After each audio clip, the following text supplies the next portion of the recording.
আপনি যদি অনুরোধ করেন তাহলে তদন্ত করবে পুলিশ বাহিনী। একটি গুমের পিছনে যদি পুলিশ বাহিনী জড়িত থাকে, তাদেরকেই যদি তদন্তের দায়িত্ব দেওয়া হয়, তাহলে সেই তদন্ত স্বৈরাচারী তদন্ত হবে।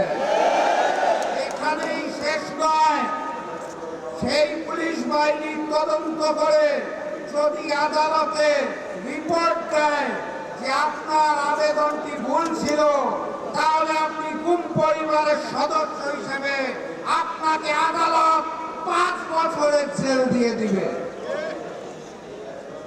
বিএনপি চমৎকার, তোমরা নতুন স্বৈরাচার। গতকাল বাংলাদেশের কলেজে, বিশ্ববিদ্যালয়ে, মাদ্রাসায় ছাত্রলীগ রূপে সেই একই হেলমেট পরে যেই ছাত্র দল এসেছে, সেটাই নতুন ফ্যাসিবাদ।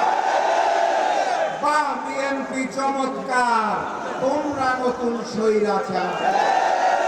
সম্মানিত সাথী এবং বন্ধুগণ, দ্রব্যমূল্যের ঊর্ধ্বগতি, বিদ্যুতের ভুতুড়ে বিল, তেল গ্যাস জ্বালানির দাম বৃদ্ধিকরণ করে বাংলার মানুষকে ভাতে এবং পানিতে যারা মারতে চায়, তাদের আমরা বলতে চাই, বিএনপি চমৎকার, তোমরা নতুন স্বৈরাচার।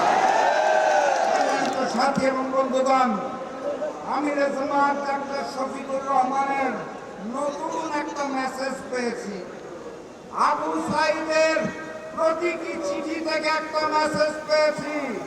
সেখানে স্পষ্ট ভাষায় বলা আছে, জুলাই এখনো শেষ হয় নাই, জুলাই এখনো শেষ হয় নাই। আর তাই এই নতুন জালেমের বিরুদ্ধে আমাদের বিপ্লব অনিবার্য। ইনশাআল্লাহ আমরা পারবো, আমরা এই বিপ্লবে বিজয়ী হতে পারবো।